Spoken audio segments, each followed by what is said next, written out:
The removal of cataracts from the eyes is comparable with the removal of a particular form of forgetfulness. Your eyes begin to remember first times. And it is in this sense that what they experience after the intervention is a kind of visual renaissance.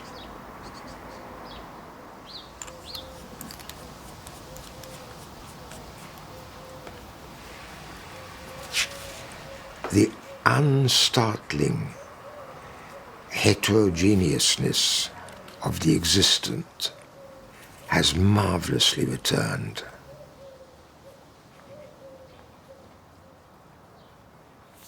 And the two eyes,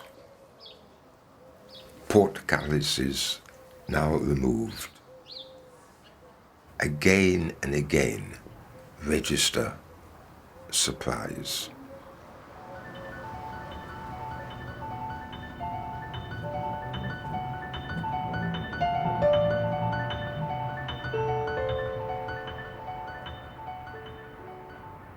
Wie Geschichten zu Bildern werden und Gemälde sich in Erzählungen verwandeln. Kaum jemand kann einem das so nahe bringen wie der große Erzähler John Berger. Als Schriftsteller, politischer Essayist und Kunstkritiker ist er eine der eindringlichsten Stimmen in Europa. Bergers Lebensthema ist das Sehen.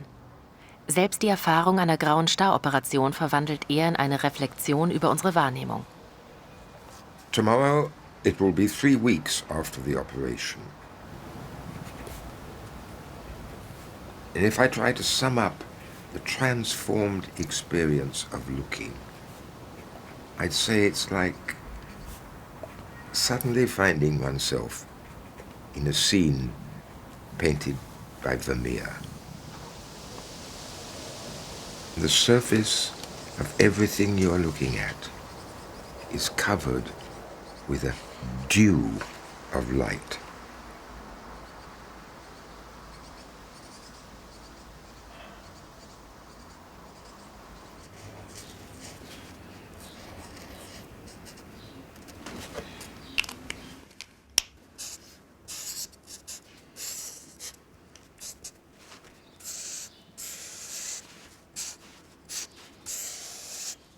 John Berger verleiht seine Augen, sagen seine Freunde. Durch seine Linse sehen wir die Welt schärfer. Über die Jahrzehnte hat das zu den ungewöhnlichsten Dialogen mit anderen Künstlern geführt, mit denen er gemeinsam nachdenkt, schreibt, veröffentlicht.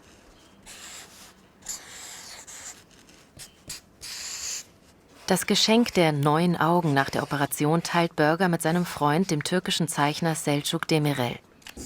Daraus entsteht ihr gemeinsames Buch, Katarakt, vom Wunder des Sehens.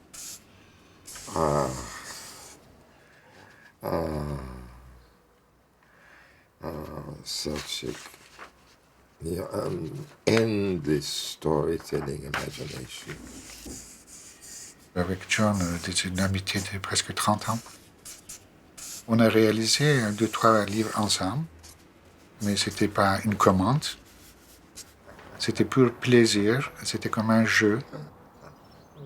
Il m'a expliqué que voilà, si tu veux, il m'a dit, je peux organiser un rendez-vous, tu peux participer à l'opération, ça peut être une expérience pour toi, comment ça se fait l'opération de l'œil. Puis on est allé à l'hôpital 15-20, il a vu son médecin, il me présentait, et puis voilà, il a dit lui aussi, il est obsédé de l'œil, il dessine tout le temps les yeux, tout ça. Puis nous, tous les deux, obsédés de le voir et les, comment dire, des regards et de l'œil. C'était ça peut-être l'essentiel du bouquin, c'est les mémoires de l'œil, mémoire du regard.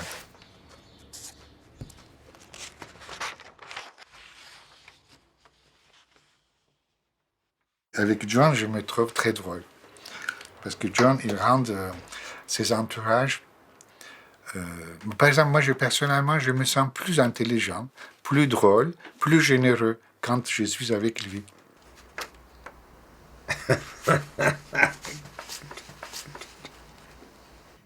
I had a dream in which I was a strange dealer, a dealer in looks or appearances. I collected and distributed them. And in the dream, I had just discovered a secret. I discovered it on my own, no help. The secret was to get inside whatever I was looking at. Get inside it.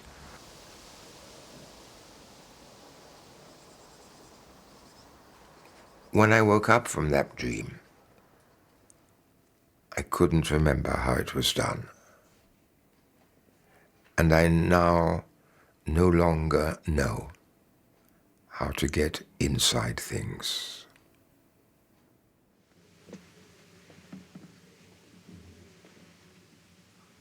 I started writing art criticism. How old was I? I was 25, 26. And a great deal of my life up to that moment had been involved with drawing and with painting. Kokoschka, as both a man and a painter, has fascinated me for a long time. Somehow, when you consider Picasso, it is the spirit of the man rather than any single work which dominates and is so striking. The act of looking for Giacometti is a form of prayer, a way of grasping or glimpsing the absolute. Painting, drawing, was something that I thought I knew something about. And therefore the only experience I had really was about looking and doing something on paper or in 3 dimensions with what one saw. The interrogation of appearances. Ça, c'est Philippe Cox, je crois qu'il s'appelle. C'est John Mais j'ai vu une photo formidable avec anesthésiste. Ouais, si tu veux une meilleure qualité. Mais bon, on verra ça. Mais écoute, Très bien avec ton... ici, la ressemblance Avec Mélina. avec Mélina Je est sais, absolument Je sais, incroyable. ouais, c'est vrai. Tu as ces scènes, tu sais, alors... There I was Oh. about 16, 17, maybe 18, I don't know, and you were in your... Yes. That is... That's a Trochpali, I Rochepali. think. I think so. It's a Trochpali. No, I think so too. But we look good, don't we? Very Both of good. us. Very good. Since you were a small kid, we used to look at pictures, reproductions together, in books, on postcards, and then we would chat about them. Exactly. So here, this is about a little collection of pictures that could come from our life. Let's go on chatting. Exactly. Good. You start.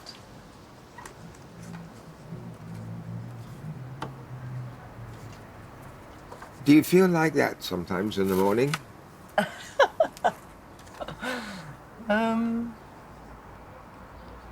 Not really. Not really, but I would love to be able to plunge my hand in such luxurious hair.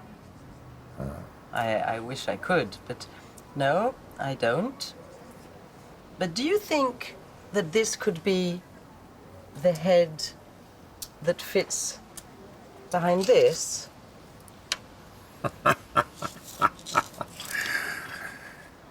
Well, I mean, they're both paintings by Courbet. And the funny thing is that looking at this one, which is called The Origin of the World, you don't think about the woman's face. You don't think about the rest of her. At the same time, it's not sexually provocative. You're just in face of astounding, always surprising reality. In that sense, is it like nature morte. Like a nature morte? No. It's the opposite of nature morte. I mean, we could call it the nature vivante.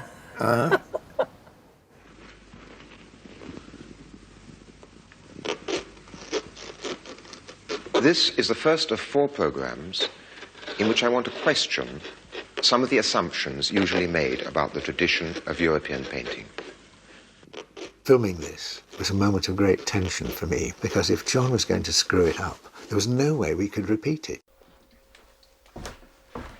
Well, this is where a lot of my old films and all the stuff, including, I think, the original film cans containing the cutting copy of Ways of Seeing.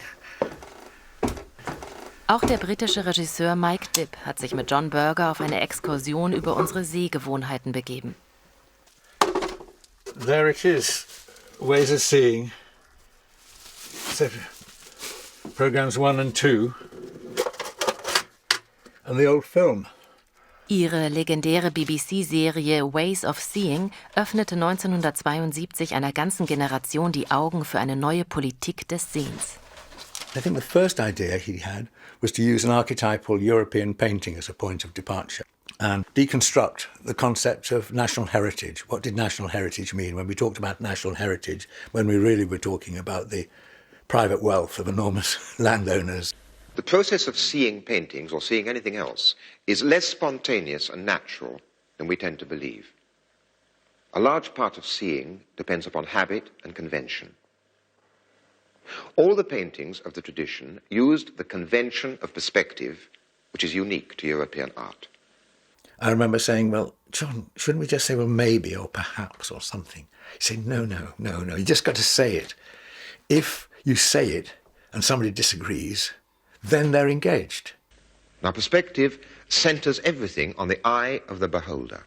It is like a beam from a lighthouse, only instead of light traveling outwards, appearances travel in. And our tradition of art called those appearances reality. We tried a lot of experiments, and funnily enough, most of them didn't work terribly well, but one worked amazingly when we had the Caravaggio. I think it's a man. I think it's a woman. Man. I think it's a woman. There's no bristles even. Yes, but he hasn't got any bristles. He got a moustache. Yes, but he hasn't got any bristles. But no, not quite all, but most of the boys thought that he was a man, and most of the girls, you thought she was a woman. I'm not sure. And you said he was perhaps both. Because they were really looking and really relating what they saw to their own experience, they recognized something that most adults wouldn't. Without knowing the artist's name, let alone anything about Caravaggio's life, or the fact that he was a homosexual, they immediately saw how sexually ambivalent the principal figure was. Caravaggio is, I think, he's my favorite painter. I mean, there are paintings by other painters, which perhaps I prefer, but as a figure, as a life, his life is my favorite life of a painter. And why? Because he was consistently a rebel. You cannot predict the impact a series has, and I don't think it occurred to John and myself the effect the series was going to have, because it didn't certainly occur to the BBC that it might have any impact. To actually suggest at the end of a television film, be critical of what we're telling you, that was also just something which was just so different. But remember that I am controlling and using for my own purposes the means of reproduction needed for these programs. The images may be like words, but there is no dialogue yet. You cannot reply to me. I hope you will consider what I arrange, but be skeptical of it. From a very, very early age, really when I was a small kid at my first school, I was skeptical about the world and what was happening around me. And so I became a conspirator against it. And then, now, I think as soon as I'm really in contact with somebody, whether I know them very well and love them or whether it's a stranger, if there is that common feeling, I treat them as a fellow conspirator. As an accomplice, complicity. An accomplice, and with a wink. Huh? Huh? Go on. I propose a conspiracy of orphans. We exchange winks. We reject hierarchies, all hierarchies. We take the shit of the world for granted. And we exchange stories about ways in which we nevertheless get by. We are impertinent. Yes, we are impertinent.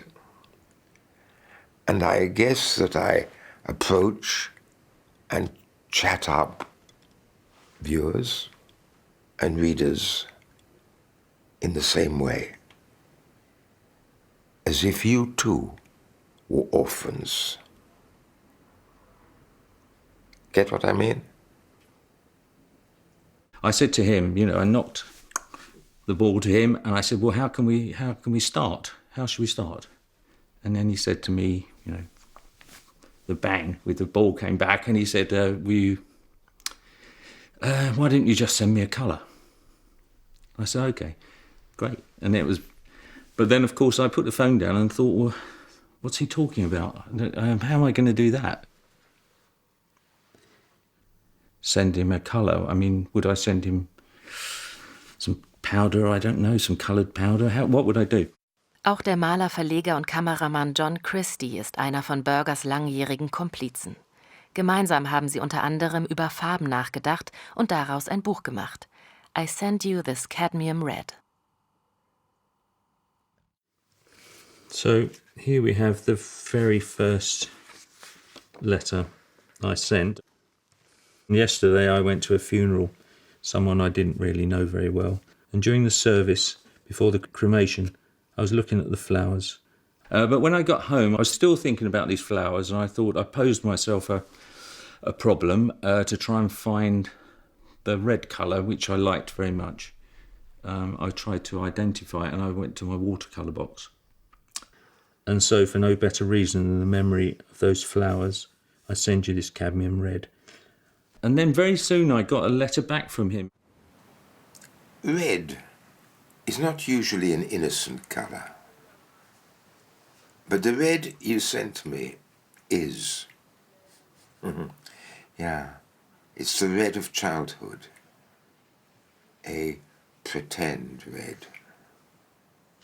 Or, if you like, the red of young eyelids shut tight. It's like the colour when you're a kid, when you shut your eyes and look up at the sky. And it's that colour, that red colour with the blood in your eyelids. And I thought, gosh, that's amazing. And then, of course, we went on from that, where we making these different letters and replies. We didn't start off with a proper list, or a list of colours. These are the ones we're going to do. They're very much colours that presented themselves to us. It was John's question to do with Genevieve being pregnant. What colour would you see inside her? And so the colour I worked out or thought about was mother of pearl. And so look, there's the photo. Genevieve's, where is she? In that holder. Genevieve's there, this one little figure in the blue dress.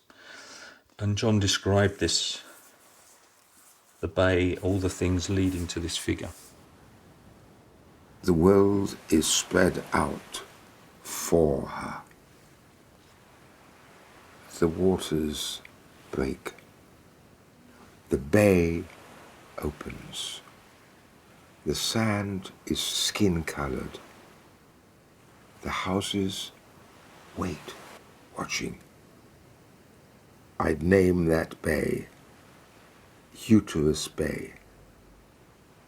So conscious does it make us aware of everything that is within, inside, moving, inside that tiny figure of Geneviève. So they were all things that came from really thinking about,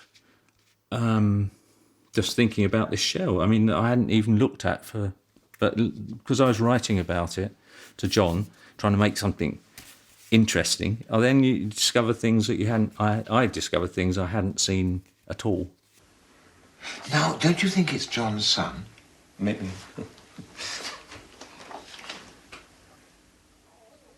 Johnny? No, it's you! It's not. It's you! No, it's not me. No, really, you're completely wrong. Look again. It's really not me. Serious.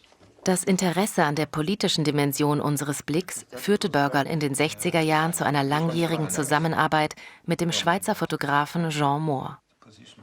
In verschiedenen Dokumentationen porträtierten sie unter anderem Arbeitsmigranten in Europa und experimentierten dabei mit einer ganz neuen Form der Bild-Text-Erzählung. Of all the things we've done together, books anyway, I think I'm proudest of The Seventh Man.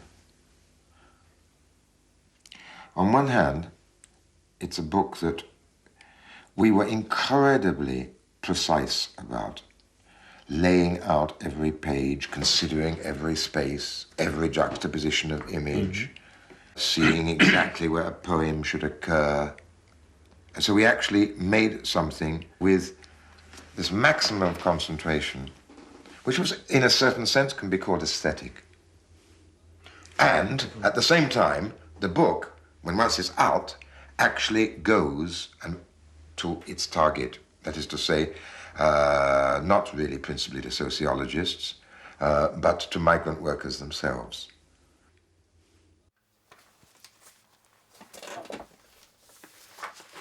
Sa première réaction a été de dire « c'est terrible, au moins une moitié de ce que j'ai écrit, je peux le mettre au panier, ou le mettre de côté en tout cas, parce que toi, avec une image, tu dis davantage que moi avec plusieurs pages de texte. » J'étais très fier de moi, et ensuite il a rajouté « mais toi aussi, les photos que tu me montres là, il y en a un bon tiers que tu peux oublier pour notre livre en commun. Ce sont des photos trop esthétiques et trop indirectes. Alors, ça m'a fait beaucoup de mal sur le moment, mais j'ai dû admettre qu'il avait raison. Il se méfiait des trop belles photos. Il aimait bien ce qui approchait de l'accident. What I appreciate in him is that he goes up and down. I would be tempted to say like a woman sometimes, but it's wrong because it doesn't belong only to women to be so expressive, so warm. But he's just outspoken.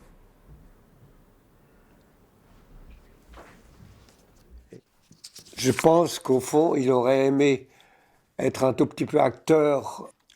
Donc, son côté showman ressort à tout moment. There are pictures of John as a young man, like that one, where he's very strong and certain of himself and, well, very positive. But it's more or less the public face he wants to give away. While in the last 10 years, I begin to catch on his face all kinds of other feelings, certain anxiety, also doubts about some of his beliefs.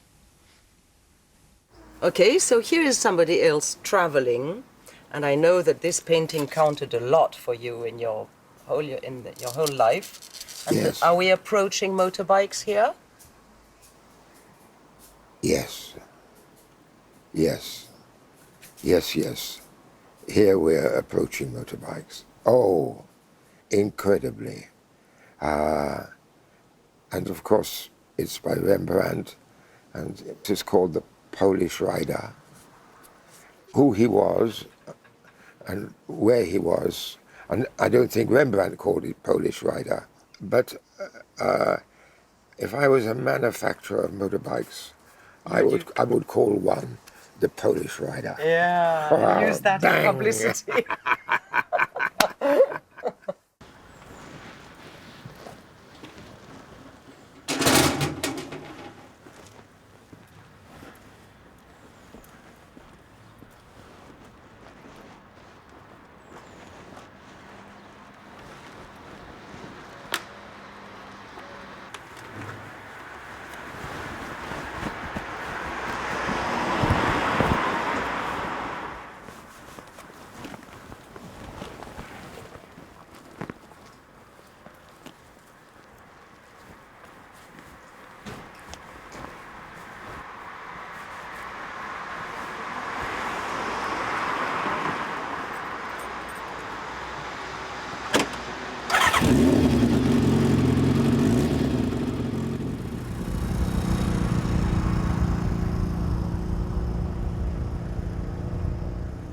If you're going to survive riding a bike, you have to be totally concentrated on the here and now, about everything observed of the here and now.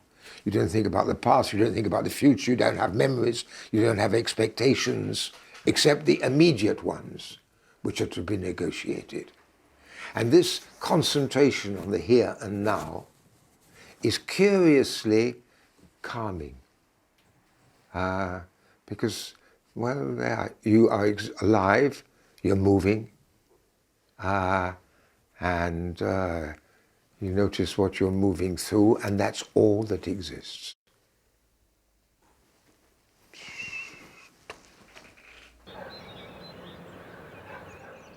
Mitte der 60er Jahre verlässt Berger London und lebt fortan in einem kleinen Bergdorf in den französischen Alpen oberhalb von Genf. Hier entstehen seine wichtigsten Romane. 1972 gewinnt er den Booker Prize. Das Preisgeld vermacht er zur Hälfte den Black Panthers. Mit der anderen beginnt er eine langjährige Recherche zum Thema Migration.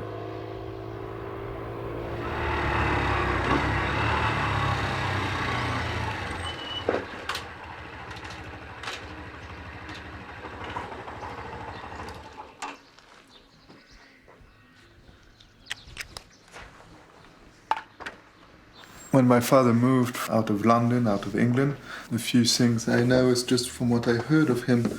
But well, first that he never felt at home in England, and also politically, the story of England and the years of Thatcher and all the conservatism going on there. Well, he couldn't. He was a wall, rather a grey, sad wall.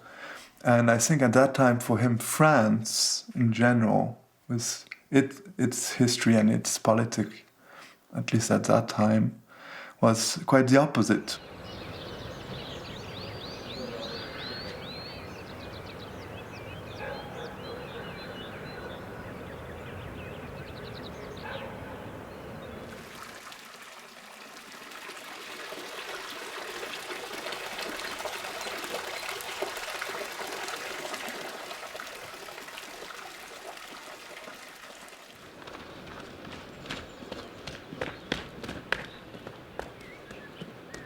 I think he says that he never felt really at home anywhere, but probably here more than anywhere else.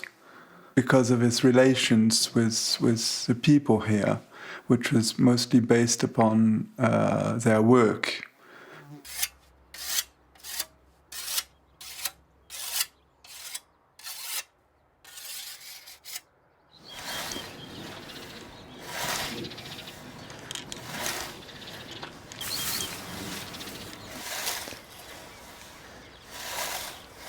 Vous voyez, il avait un Anglais là, qui est venu longtemps avec lui. Un homme très gentil, serviable. Ah oui, oui, on travaillait souvent ensemble. Il savait bien se débrouiller déjà. Comme il fallait travailler, quoi. Au sujet de faire les foins. Ouais. When he had this project of writing this trilogy about the peasant community and this disappearing way of living, he started to basically to offer help to those people and learn from them throughout this help he was trying to provide in his unexperimented way. Because those people are so rooted with the land, the place, the time, the season, everything. I think that maybe made him, or it allowed him to have some roots here.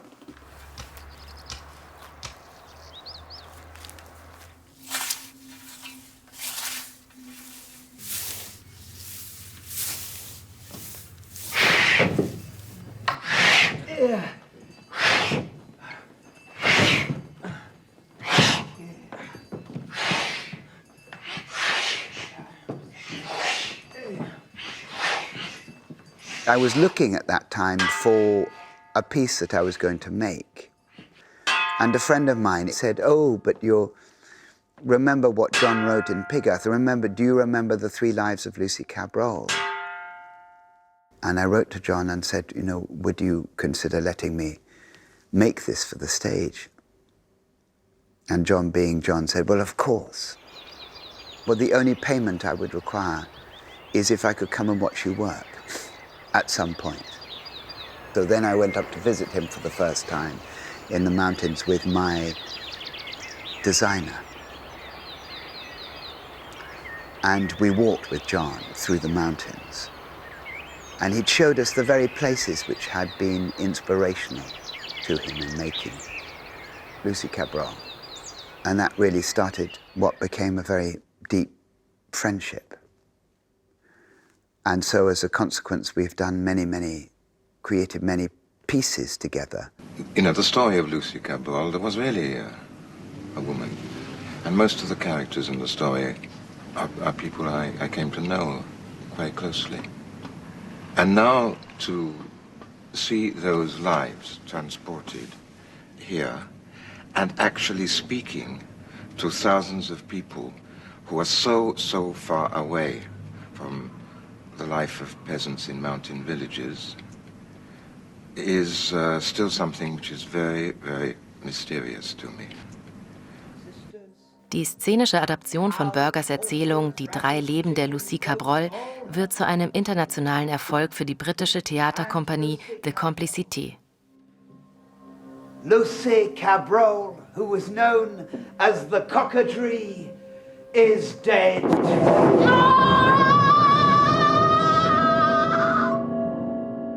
In the writing of Into Their Labours, he holds sort of the generations of all these people who are nameless and who have had no voice, who don't exist, really, for us. They've disappeared.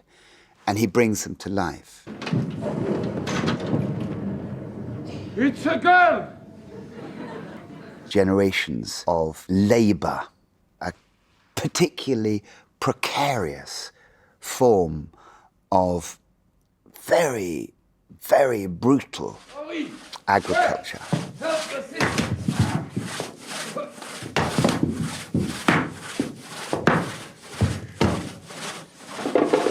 I might say, well, what if we do this? and we change it and develop it, or I might add something, or I'd found something, or we missed something, and I would invent something else. Whatever I suggested, he would not only consider it or be open to it, he would be immediately interested. My father, mother, brothers, sisters, cows, horses, rabbits, chickens, goats, all have gone. And Lucy Cabral is dead. Is dead. I say that. But I do not altogether believe it. And I don't altogether believe it. Sometimes it seems to me that I am nearing the edge of the forest. I will never again be 16. And if I am to leave the forest, it will be on the far side. It will be on the far side. Do I feel this because I'm old and tired? I doubt it. But there are moments when I see something different.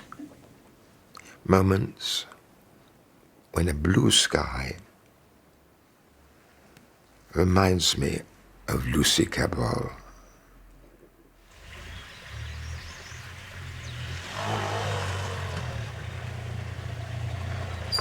For myself, he was my father and not John Burge as a writer. I didn't really notice almost what my father was doing, or I didn't pay any attention anyway. And I didn't read what he wrote until very, very late. I think the people here and the peasants, the fact that my father was a writer, and even if he was writing about them, they knew that. But to consider that as a real work, that's a bit too much for them.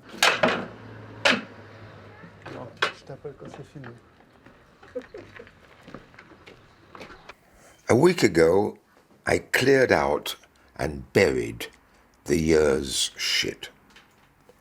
The shit of my family and of our friends who visit us. Has to be done once a year. Cow and horse dung are relatively agreeable. You could even become nostalgic about them. You know, they smell of fermented grain. And somewhere on the far side of their smell, there's hay and grass. Chicken shit is disagreeable and rasps the throat because of the quality of ammonia in it. Pig and human excrement, however, smell the worst because men and pigs are carnivorous and their appetites are indiscriminate. Whilst shoveling, images of paradise come into my mind. But from where I dug the hole, a lilac tree is coming into flower. I can smell the lilac through the shit. It smells of mint mixed with a lot of honey. And this perfume takes me back to my very early childhood, to the first garden I ever knew, from long before either lilac or shit had a name.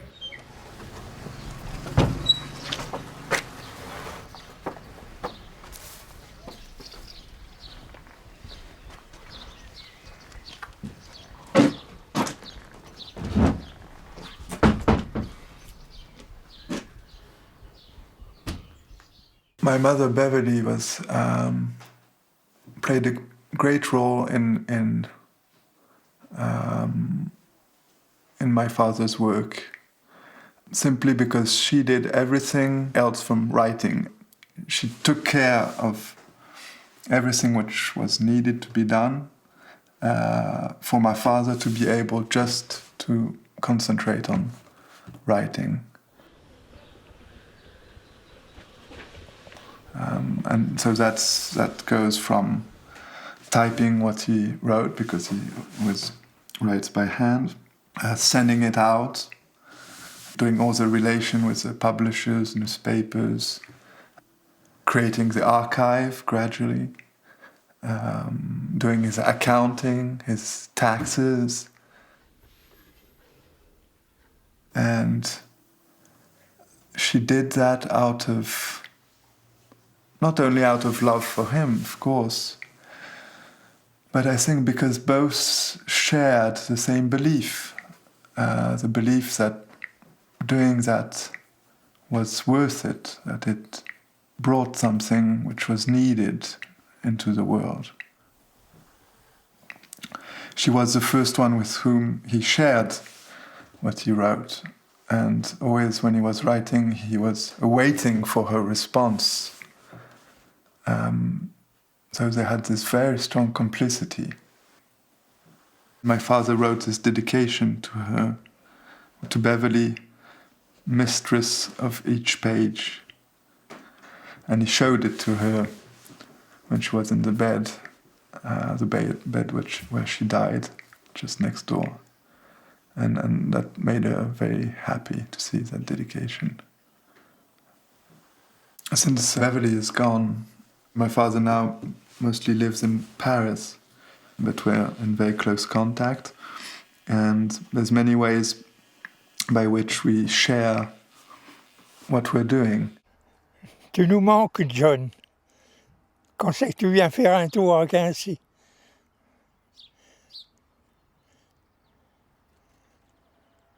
Bonjour.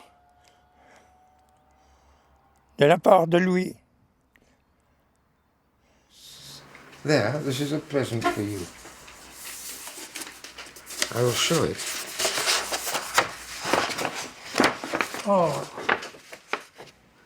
Burgers Texte sind in der ganzen Welt in alle Sprachen übersetzt. Wow. Sein deutscher Übersetzer Hans-Jürgen Balmes ist über die Jahre zu einem engen Freund geworden. Gosh, this is beautiful. Die Entstehung vieler Burger-Texte hat Balmes von Anfang an miterlebt. In der Küche in Quincy oder wie heute in Burgers Studio in Paris. I think he's going upstream a river. yeah, exactly. Das Spannende an unserer Zusammenarbeit ist, dass John oft ahnt, dass er an was Neuem sitzt, aber er noch nicht so richtig weiß, wo es hingeht. Und da für ihn ja quasi der kommunikative Akt so wichtig ist, hat er dann immer darauf geschaut, dass man vorbeikommt, hat einen eingeladen oder hat darauf gelauert, dass man zufällig über Genf kam. Und dann war es oft so, dass wir den ganzen Tag so ums Haus rumgewandert sind. Und dann am Abend in der Küche zieht er dann plötzlich ein paar Seiten hervor und sagt, übrigens, ich möchte euch was vorlesen.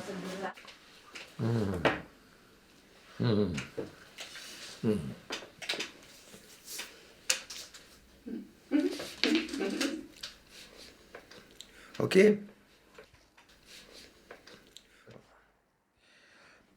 It was hot, perhaps 28 degrees centigrade, and it was the end of the month of May. An old woman with an umbrella was sitting very still on one of the park benches. She had the kind of stillness that draws attention to itself. To whom was it addressed? Abruptly, as I was asking myself this question, she got to her feet, turned, and using her umbrella like a walking stick, came towards me. And I recognized her walk, long before I could see her face. The walk of somebody already looking forward to arriving and sitting down. It was my mother. All my books have been about you, I suddenly say. Books are also about language, and language for me is inseparable from your voice, Mother. Nonsense. Maybe you wrote them so I should be there, keeping you company, and I was. Yet they were about everything in the world but me. I've had to wait until now, until you're an old man in Lisboa, for you to be writing this very short story about me. Ich übersetze Johns Bücher jetzt ja schon seit über 20 Jahren. Es entsteht dann so eine Vertrautheit mit der Sprache, die ja sehr vielfältig ist. Genauso wie die Genre. Er schreibt Erzählungen, Gedichte, Essays. Und je länger man an seinen Sachen arbeitet, desto schwerer fällt es einem zu unterscheiden, bei welchem Text man gerade ist, weil die Essays sind poetisch dicht. In den Erzählungen kommen essayistische Einschübe vor. In den Essays wird unheimlich viel erzählt und in den Gedichten werden manchmal kleine Einsichten formuliert, die in einem Essay einfach nur noch so aus der Tasche gefallen sind. Und dadurch ist man, wenn man John übersetzt, eigentlich die ganze Zeit dabei, auf dem großen Klavier zu spielen und alle Töne dabei zu haben. Und das macht das Übersetzen von John eigentlich so vielfältig. In Economy of Death, you said that the living are at the core of the dead. They surround us and they depend on us. Like the passage that you read where you meet your mother in Lisbon.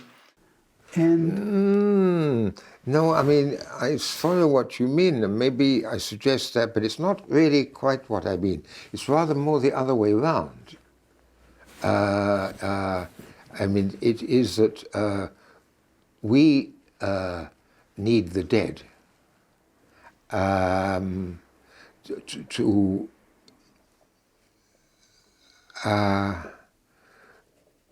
recognize ourselves in any way. The dead are essential to us. And that recognition begins with their company in mortality. Not immortality, mortality. Oh, it's a very curious painting. Isn't it? Very, very curious. Do you have anything to tell me about this man? I think the window is his life. And he's trapped in it, maybe wondering what's outside. And when he shuts his eyes,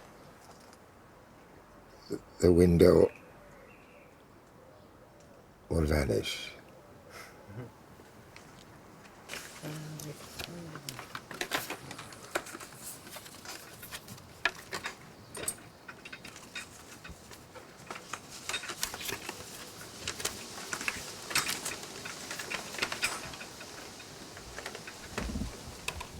What does he tell you about himself?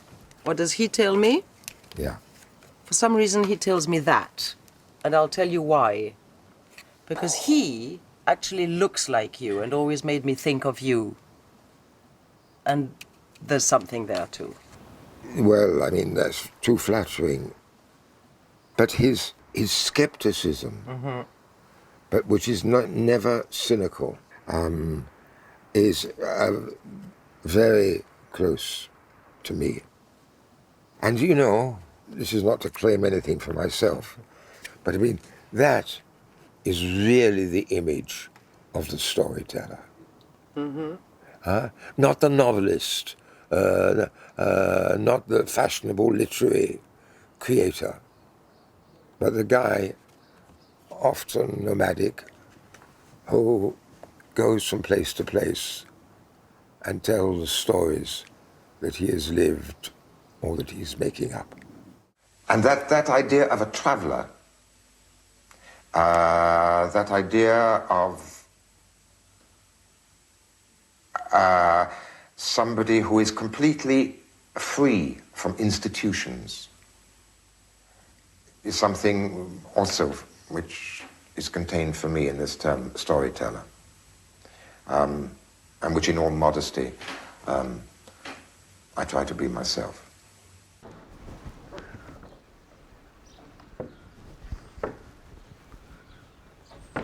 I do mostly painting, and my father mainly draws. But the reason for that and for him is that he did paint when he was much younger, and he went to art school, and then he wanted to become a painter, and he started to work as a painter.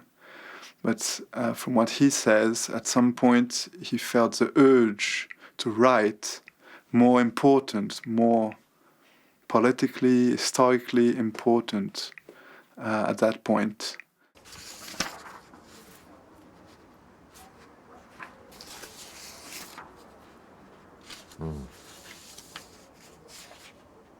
But he kept on drawing.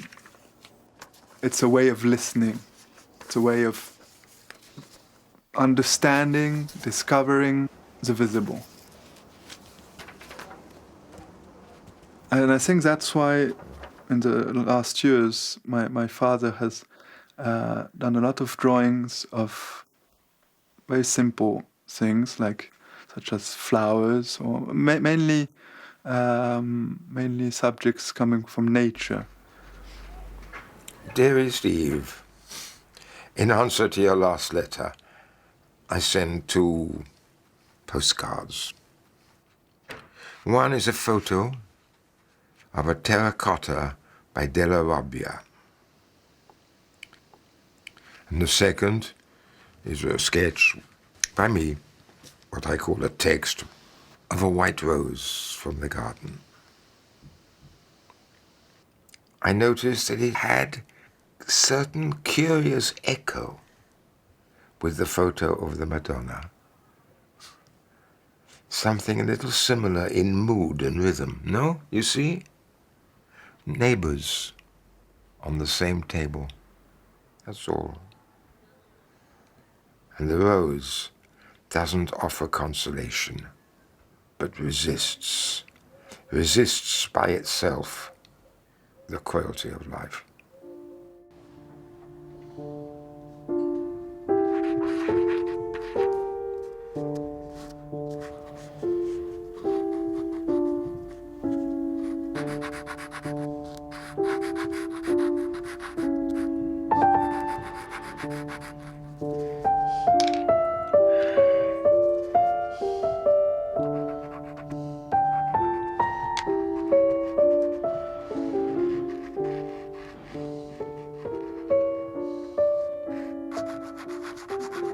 During the last week, I've been drawing, mostly flowers.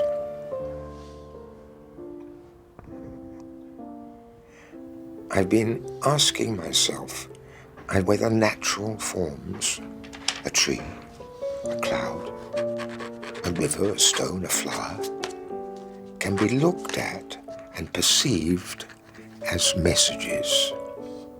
Messages, it goes without saying, which can never be verbalized and are not particularly addressed to us.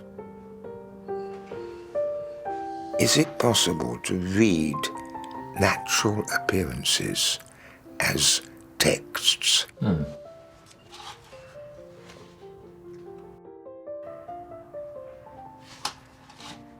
Well, that'll be a bit of fun amongst all the pretension. Sure. Why don't you have some wine? Yes, we have. Or some whiskey? So, to you. Well, wonderful. That's incredible. It is you.